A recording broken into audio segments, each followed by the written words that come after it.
What I want to talk to today about is why do we celebrate Christmas? Not Christians. A lot of us left Christianity. We don't believe that Jesus is the only begotten Son of God.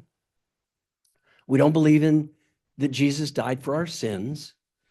And by the way, do you know what sin stands for? What it means? It's an ancient archery term meaning to miss the mark. So we're not going to hell because we missed the mark.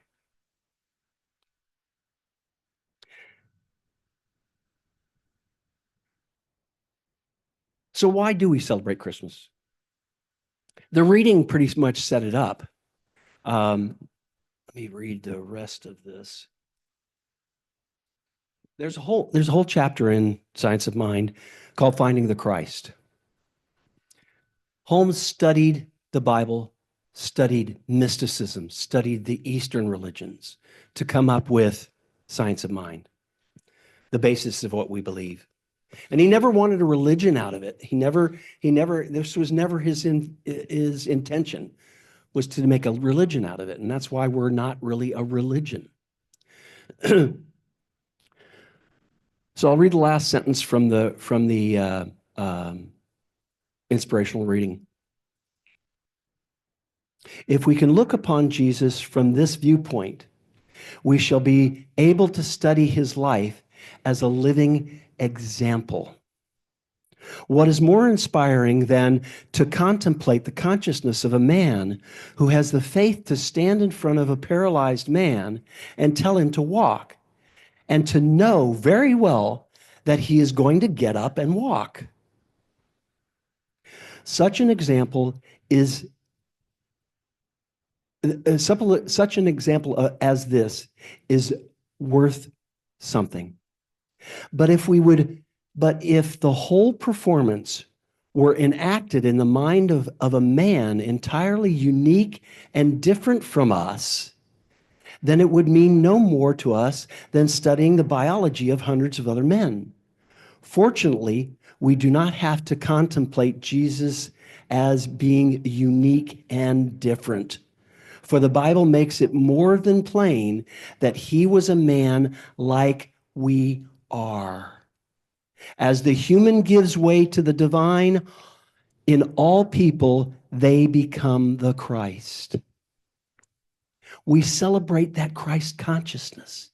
That's what we're celebrating, that oneness, that knowingness that Christ came to of his oneness with God, that we all have.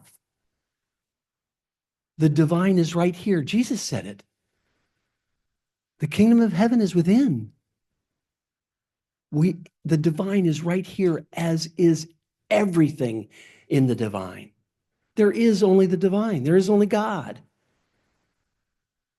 But it's that consciousness that we're aware of, that oneness, that knowingness that God is completely for us, that God is right here guiding us, loving us, guiding us. That's why we talk about not going out there. We talk about going inside. And the deeper we go, the more we connect with the divine. The more we connect with all that is, with the infinite intelligence, with the infinite love, with the infinite peace, with the infinite knowingness. We stand there and anything's possible. Because we're speaking, living, and moving, having our being from God. That's our connection. And Jesus recognized that. And Jesus so recognized it that he was able to cure people. And the interesting thing about that is that the people that he cured, that he healed, believed so much in it that they were cured. It took them to believe what Jesus was so firmly centered in to heal. And that's our job. Our job is to know the presence of the divine so solidly that anything is possible. Healing, relationships healing, healing within our heart, our own heart, healing within our family, healing within our lives, every area of our lives. I've got all kinds of areas in my life that are flowing just beautifully. And then I got some that aren't going so well. I realized about 5 days ago, I started getting this sore throat, and it came on with a vengeance. I could barely swallow. It hurt so bad. And finally, that's, as I've always said, that's one of the reasons I like doing the talk, is because I have to do the work. And I did the work on this one. And I've been doing the work on the other areas of my life because that's why they flow. Because I recognize the divinity in every one of those areas where my life is flowing. I recognize the divine support, the divine love, except in this area. Last year, my sister and brother and I had gotten together to empty out my brother's house. And I recognized how anxious and upset and just not nice to my sister I was. I'd go in and out of it. I'd be really nice, and then I'd get caught. We had a long relationship, a lot of stuff that I was hanging on to. And I recognized it now. I recognized it at the time, but at the time it was her fault. Okay. So I walked away from it, and she was upset. You know, she was bothered by it, and I was too. And I'm thinking, just let it go, let it go, let it be in the past, and let it go. And it wasn't. So we kept coming back to it, and we kept having arguments and upset and stuff like that. And she called me the other day, and I was in my car, and I couldn't get the speaker right. So I didn't hear the beginning of what she said. And I said, I'm sorry, Carol, what did you say? And she said it very, in my mind, angrily and very staccato. Are you able to talk now? And I went, yes, I am able to talk now. So I responded with exactly what she came at me with, which neither place was in the divine, right? Neither of those places were speaking from the divine. So she hung up, and I went, good, I didn't want to talk to her anyhow. So I got my way. I'm right. She talked to me poorly. I gave it back to her, and I'm right. Right? From my perspective, I'm right. From her perspective, she's right. Right? So I'm getting this sore throat, and it's getting worse and worse and worse. And I finally realized this morning that the sore throat is from not cleaning that up. Is that my body is finally going, Paul, wake up. You got to deal with this. This is not okay. Your life is in so many areas is running beautifully. Here's one where it's not working. And it's time for you to stand in the divine. So I made a pact with myself today that I'm going to talk to my sister. I'm going to pray first. I'm going to get centered in the divine and pray first, and then talk to my sister. Because if I'm standing in the divine, it doesn't matter what she says or how she says it. It doesn't matter, because I'm standing in the divine. I can back away, not take it personally, not have it be about me, not have it even be about her. Have it be as it is, what it is in the moment, and react to it from the divine. That's the difference. Is where am I standing? What story am I telling? Because the story I was telling was my sister gets angry and takes it out on me. Okay? So that's my story. So how does she show up for me? Angry, and takes it out on me. So if I can get out of that and stand in the knowingness that she is a beautiful expression of God, then how am I going to react? Carol, I love you. What's going on? What's going on for you? What is this? I apologize for anything that I've done. And we can talk about the things that in the past that happened from that opening, from love. And that's what we get caught up in at this time of the year.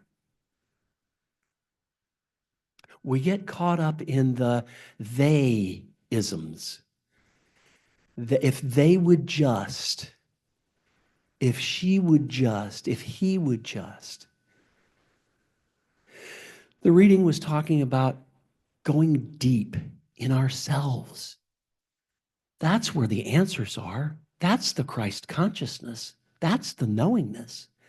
That's the beauty of our oneness with God. The answers are there, I promise you. I have never, and I'm pretty sure it's with everybody, truly gone inside, gone within, deep within, and not gotten a divine answer. Because it's there. It's the truth of who we are. That divinity is the truth of who we are. So that's the thing to celebrate. That consciousness of love, that consciousness of peace, that consciousness of infinite possibility. Because it's the truth of who we are. It's the power that we have in the universe. We are one with all that God is. So that when Holmes put it,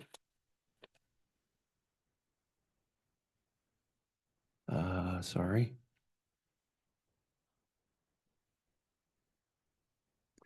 That we are all the begotten sons and daughters of God. That we are all that Christ consciousness. Christ was the way shower. Christ never saw himself as a deity. Christ was living his life going, I want to connect with all that is. And he recognized his oneness with God. That's the example. He's not the exception. He is the example, the way shower.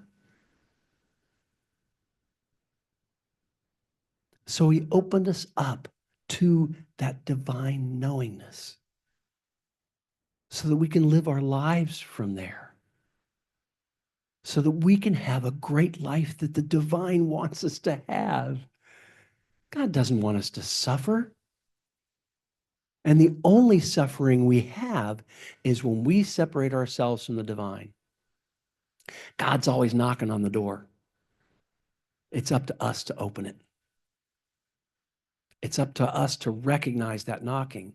It's up to me to recognize the sore throat and say, wait a minute. I'm not being the divine. I'm not being that Christ consciousness. I'm not opening to the infinite possibility in the universe. So take a moment. I want you to find something in your life right now that's not working. A relationship, a family member. And I want you to tell a different story. I want you to first to realize the story that you're telling yourself. Because I know mine was, Carol's angry and takes it out on me. That was the story. And that's what I was living out of. So I want you to take a moment, go within and listen for that story. It's right there, I promise you. You've been running this story for a long time. And it's been running you. So what story can we put in place of it? Because the only way to let go of that story is to put a new one in place. How about if we put in that they are an amazing expression of God? No matter how they appear, I am going to see them as an amazing expression of God.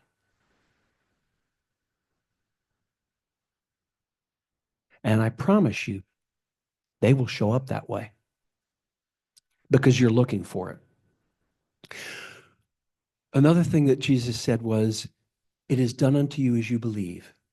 And this is profound because he recognized that the aspect of the divine that is creative is it doesn't care. It just creates. And Holmes called it the law. So when we think something or believe something, it shows up out in the world. So my belief in my sister being angry and taking it out on me showed up just fine. It's the other part that's not showing up because I'm not looking for it and I'm not being it. I'm not getting in tune with it. Once I get in tune with she's an amazing expression of God and I'm going to see her that way, I promise you she's going to show up that way. She has to. She'll either match my vibration or go away.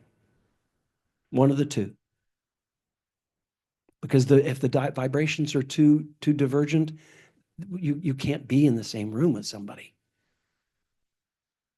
because the vibrations don't match. But if we're being that expression of God, the world's got to show up that way. It has to. So, this holiday, let's stand in our oneness with God in all of our areas, finances, our relationships, our spirit, the knowingness that this is going to be an extraordinary holiday. That this holiday is of love and of peace and of generosity and abundance. Let's stand in that. Let's stand in that knowingness. And I promise you, this will be a glorious holiday. So Merry Christmas, Happy Hanukkah, Happy Diwali, Happy Kwanzaa, and Happy Life. I love you all.